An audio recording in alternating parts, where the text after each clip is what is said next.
Via Legal desta semana, você vai ver como a Justiça Federal tem julgado casos de corrupção no Brasil. Do sul do país, a gente mostra a história do policial rodoviário federal condenado depois de ser pego exigindo propina para liberar um carro com mercadorias irregulares. Improbidade administrativa. Você sabe o que é? A honestidade de um taxista que devolveu uma mala cheia de dólares esquecida no aeroporto de Brasília por um passageiro. E ainda, vamos relembrar o julgamento de um funcionário do DENIT acusado de usar material de construção e mão de obra do governo para construir a própria casa. Pequenas corrupções? Diga não. Esse é o nome do projeto que mudou o comportamento de crianças carentes de uma cidade do Distrito Federal. Tudo isso e muito mais agora, no Via Legal.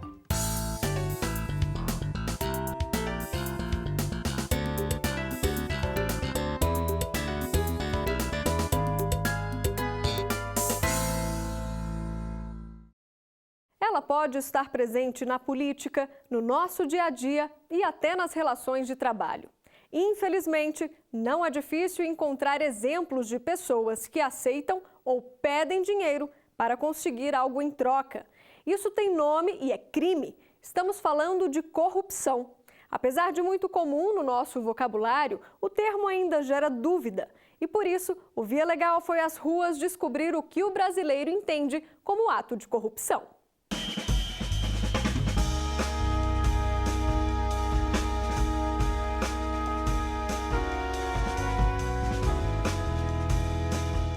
Corrupção é roubar o dinheiro público, né?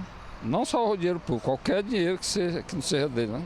Se você desvia dinheiro público, dinheiro estatal, do governo federal, governo estadual, prefeito, tudo que é desviado sem ser o pagamento dele é corrupção. É dessa forma que a corrupção é definida nos dicionários. Mas a gente sabe, o que ela representa vai muito além. Você respeitar a fila dos preferenciais, você vê um troco errado, alguém te deu um troco errado, você automaticamente, olha, o troco está errado, vim devolver para você. São pequenos gestos que fazem com que o Brasil mude grandiosamente. Atitudes ilícitas como essas citadas, infelizmente, já fazem parte do nosso cotidiano. Mas nem todo mundo pensa assim. Seu Maurício prefere seguir a vida com a consciência tranquila. Mesmo depois de encontrar muitos dólares em uma mochila esquecida no banco de trás do táxi, ele não ficou com o dinheiro. A minha honestidade falou mais alto. Chegando lá na portaria, comuniquei com o segurança lá, com o porteiro lá e chamou ele, eu entreguei para ele. Para seguir exemplos como o do seu Maurício, essa escola em Ceilândia, cidade a 40 quilômetros de Brasília, implantou um projeto para ensinar às crianças que pequenas trapaças, lá no futuro, podem representar muito mais. Um grande corrupto, hoje um corrupto que rouba trilhões, quadrilhões de reais, ele pode ter começado essa mania de corrupção quando ele era pequenininho. Hoje você pega uma moedinha, amanhã você quer o quê? Fazer um gato na linha telefônica, depois você já quer fazer um gato na rua toda. Que pequenas corrupções acabam gerando grandes corrupções. Os pequenos aprenderam que ações simples, praticadas no dia a dia, podem combater atos corruptos. O que você aprendeu com esse projeto aqui na escola? Que é bem feio fazer corrupção, eu vou parar. Que não podemos furar fila, pegar a assinatura dos outros da televisão, roubar a conta da internet. O pior mesmo acontece quando o dinheiro, que seria usado em benefício do cidadão, é desviado e vai parar em mãos erradas. A Justiça Federal tem recebido vários casos envolvendo esse tipo de ocorrência. Combater a corrupção está entre as metas da Justiça Federal desde 2013. Um dos objetivos estabelecidos pelo planejamento estratégico é julgar, no mínimo, 70% dos processos que chegaram aos tribunais federais nos últimos 2 anos. No âmbito da Justiça Federal, são muito caras, muito importantes essas duas metas, e é de se louvar a sensibilidade da cúpula do Poder Judiciário no que diz respeito à importância de curar o interior do Estado, para partir do interior do Estado, seja pela via das ações de improbidade, seja pelas vias de julgamento dos crimes contra a administração pública, que nós alcancemos vamos dizer assim, um tratamento social disso, né? É algo enraizado que nós temos em nosso país e houve então essa percepção da importância de se dar atenção a esses tipos de delitos cíveis, no caso das ações de improbidade contra agentes públicos e nos ilícitos criminais também, nos casos dos crimes contra a administração. Entre 2014 e 2015, foram julgados mais de 9.000 casos envolvendo improbidade administrativa e crimes contra a administração pública. E todos esses dados podem ser consultados online no Observatório da Estratégia, no site do Conselho da Justiça Federal, que monitora o trabalho dos 5 TRFs.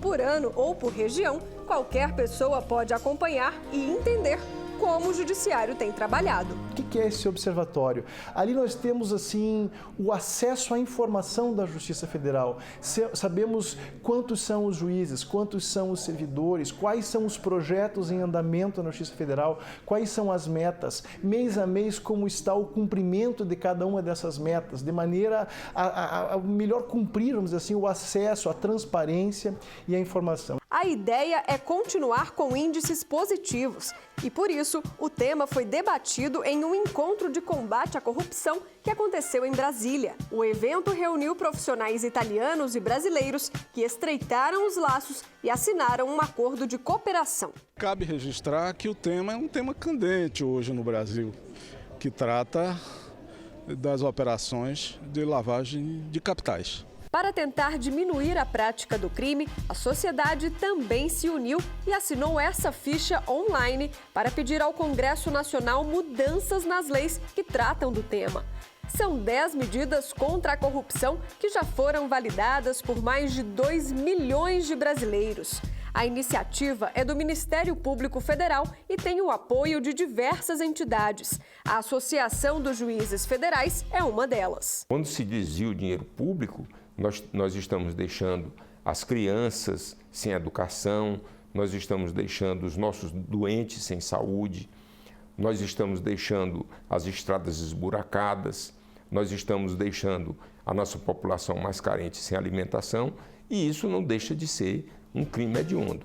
Para mudar essa realidade mesmo, além das alterações na lei, é preciso conscientização. É necessário que em todos os nossos gestos haja probidade, nas pequenas coisas, nas grandes coisas, no homem do povo e no homem público.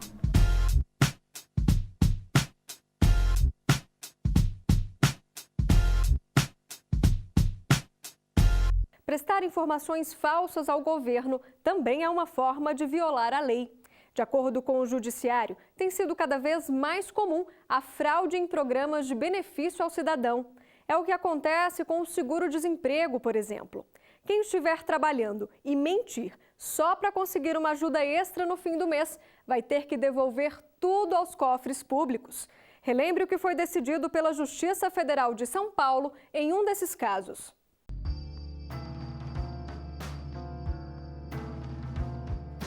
Jaqueline e o filho dela, Josias, foram demitidos depois que um incêndio destruiu a distribuidora de remédios onde trabalhavam, na região central de São Paulo.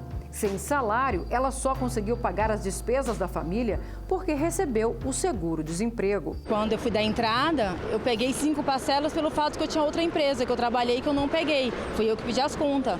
Então, por esse fato, eu peguei 5.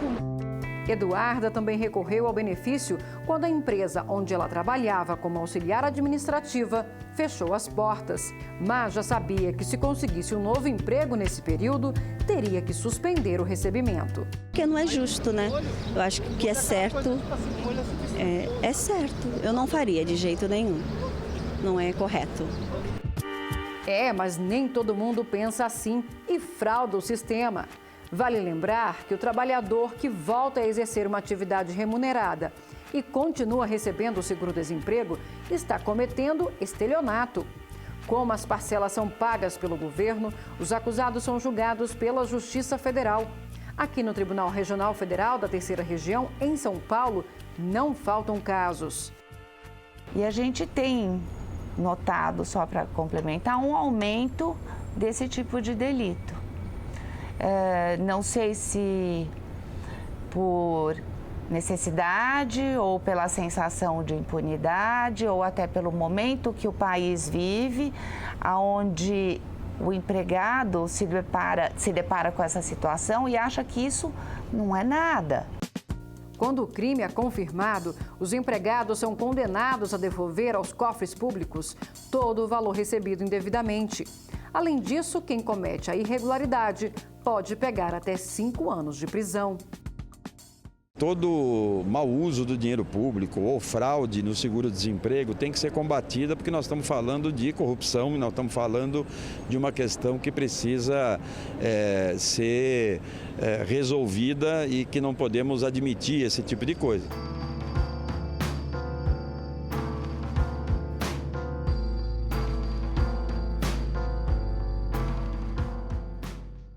Achado não é roubado. O ditado é popular, mas na prática quem se apropria de dinheiro ou bens alheios pode cometer um crime. Um correntista do Distrito Federal se negou a devolver mais de R$90 mil depositados por engano na conta dele.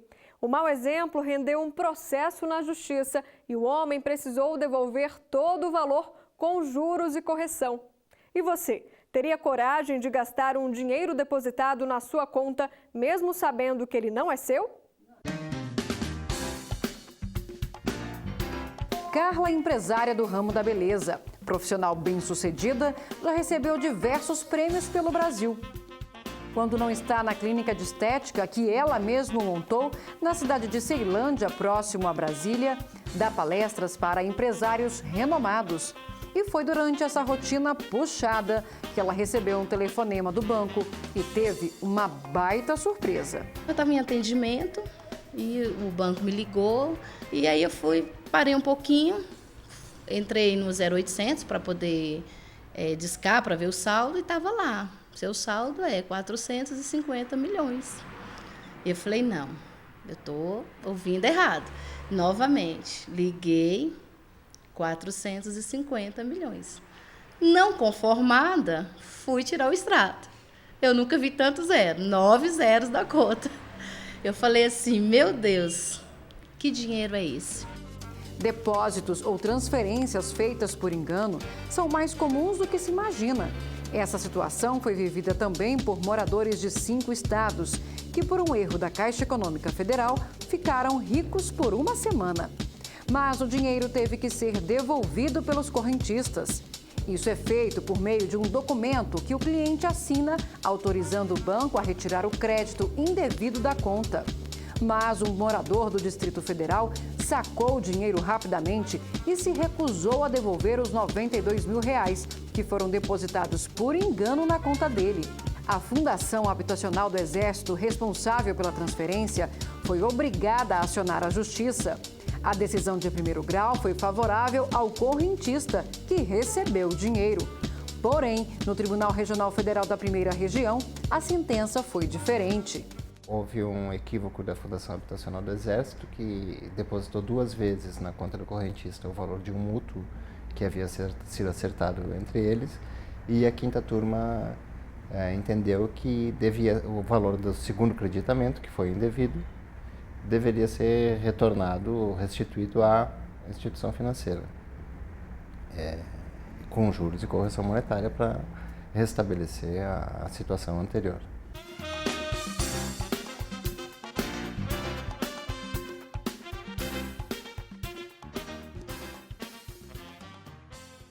O que uma pista em péssimas condições tem a ver com a construção da casa de um funcionário do governo?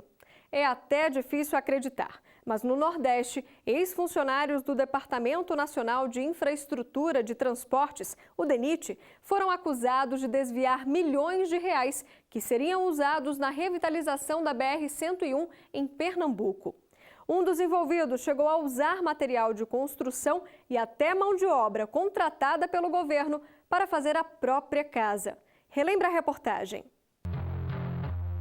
Todos os dias, cerca de 60 mil carros passam pela BR-101 em Pernambuco. E normalmente, a viagem não é tranquila. Neste ponto, os buracos são tão grandes que já tomaram conta até mesmo do acostamento. O espaço que deve ser usado em situações de emergência acaba trazendo mais perigo. A gente vai parar onde? Pneu caro, óleo caro e a gente perdendo pneu, estourando pneu. Ninguém toma providência, rapaz. Um problema antigo que só não foi resolvido porque o dinheiro destinado às obras ganhou outra direção.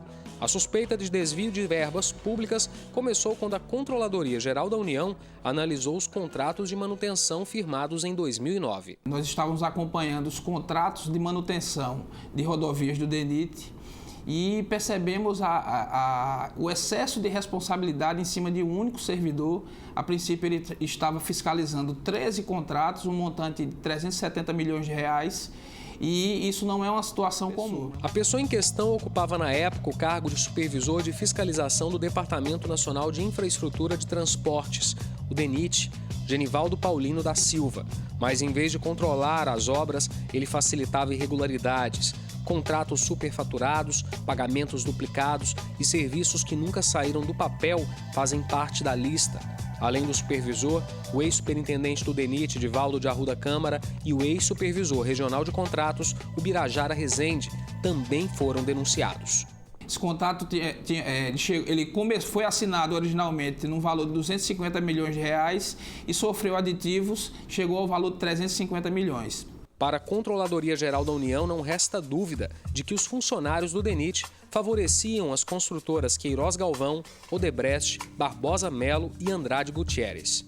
A duplicação da BR-101 foi entregue, mas de acordo com a investigação da Polícia Federal, todo o material usado, desde a base até a pavimentação, é de baixa qualidade, uma fraude que coloca em risco a vida de milhões de motoristas. O mais impressionante é que empresas contratadas pelo poder público forneceram areia, barro, brita, cimento e até os operários para a construção de uma casa que pertence ao supervisor do DENIT, Genivaldo Paulino. A primeira denúncia contra ele partiu de um servidor do departamento. O servidor simplesmente falou que um desses funcionários estava pegando todos esses materiais, levando para a construção de um imóvel particular.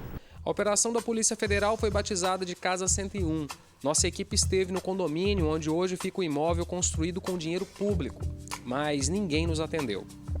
Todos os funcionários do DENIT envolvidos nas irregularidades foram denunciados e julgados pela Justiça Federal. Genivaldo da Silva, o dono da casa, recebeu a pena de 12 anos de reclusão pelos crimes de corrupção passiva e peculato. Divaldo Câmara foi condenado a 4 anos e 8 meses de reclusão por peculato. Já o Birajara Rezende pegou 3 anos e 4 meses de prisão, que podem ser substituídos por penas alternativas. A Justiça determinou ainda a cassação da aposentadoria ou a perda do cargo público no caso de Divaldo Câmara e Genivaldo da Silva.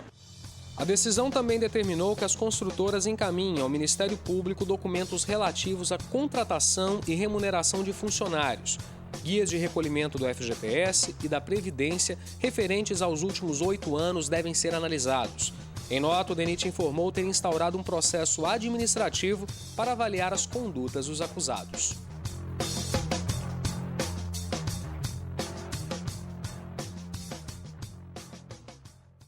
Um policial rodoviário federal perdeu o emprego depois de ser flagrado cobrando propina em uma blitz.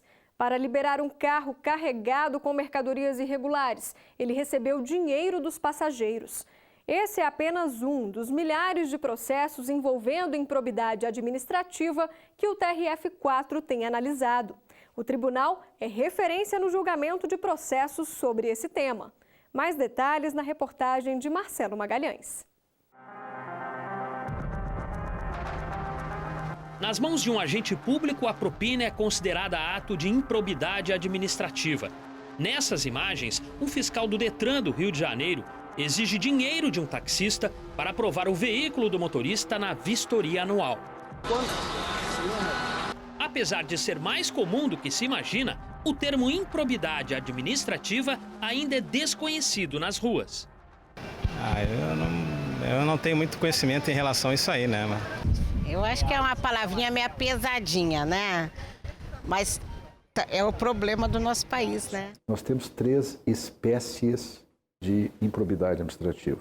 A primeira, considerada mais grave, quando há enriquecimento ilícito do agente público. Sempre tem que ter um agente público para que haja uma improbidade administrativa. Uma segunda improbidade administrativa é aquela em que há dano ao erário. Não há enriquecimento ilícito, mas há um dano ao erário. E uma terceira é quando há uma violação, um atentado contra os princípios da administração pública, neste caso com intenção, com dolo.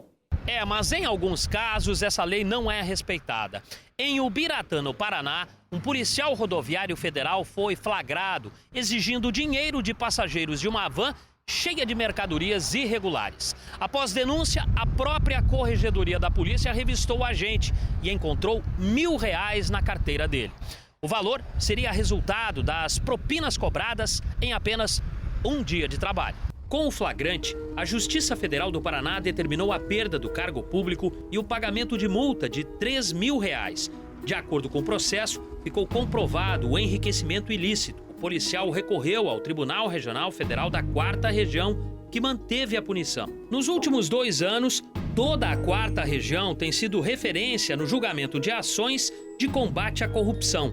O tribunal trata desse tema pela ótica penal, na 4ª sessão, pelas suas 7ª e 8ª turmas, e trata pela ótica administrativa. Nos crimes contra a administração pública, de 1.531 processos distribuídos, 1.128 foram julgados em 2014 e 2015, o que levou o TRF4 a superar a meta estabelecida, que é de 70%. Os casos de improbidade administrativa e corrupção também apresentaram balanço positivo. De 1.128 processos, 531 foram julgados no último biênio, o que resultou num índice de quase 64%. Os julgamentos estão entre as metas do planejamento estratégico da Justiça Federal. Neste primeiro trimestre do ano de 2016, nós temos algo superior a 40% da meta nacional cumprida pelo tribunal e aproximadamente 33% da meta na primeira instância. O esforço do tribunal, na opinião deste professor de Direito da Universidade Federal do Rio Grande do Sul, reflete diretamente na vida do cidadão. Uma resposta importantíssima numa esfera que a sociedade tem que aprender a valorizar, que não é tanto a ideia de cadeia, né? Mas é a ideia de fazer com que o sujeito se arrependa e sinta no seu patrimônio.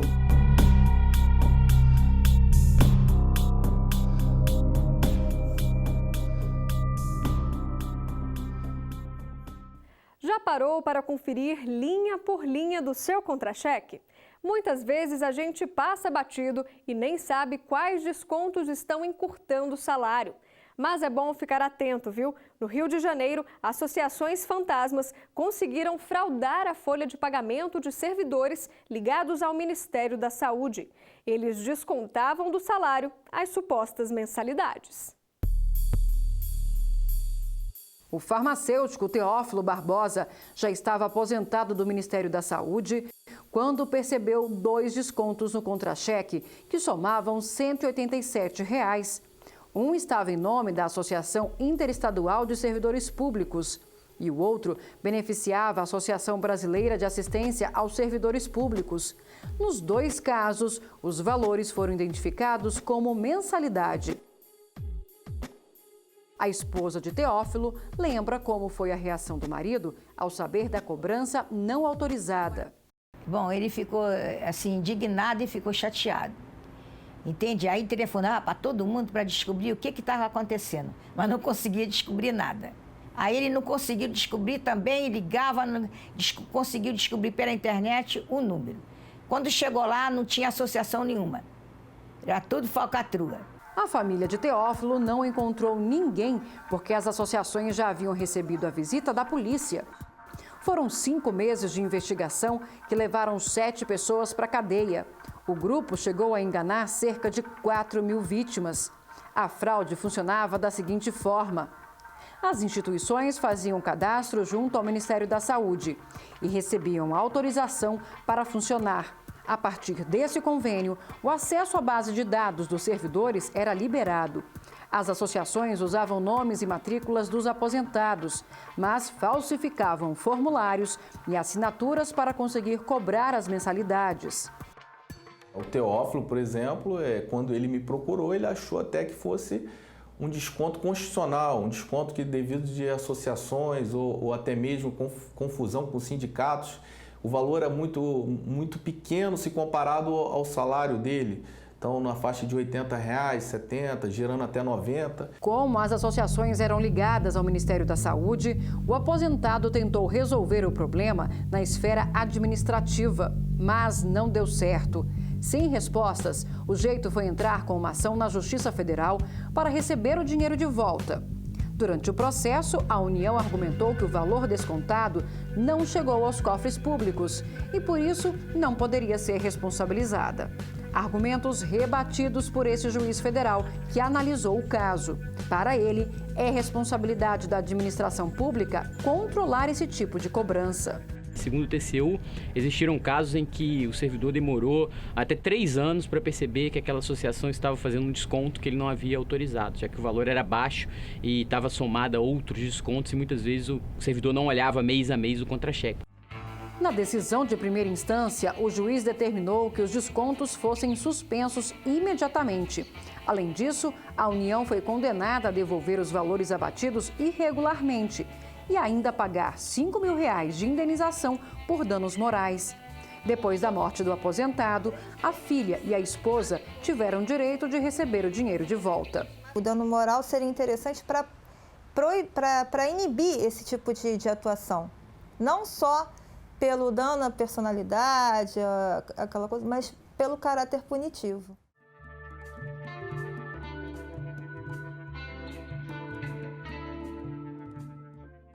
O Via Legal de hoje fica por aqui. Na semana que vem tem mais histórias decididas pela Justiça Federal. Siga a gente também nas redes sociais.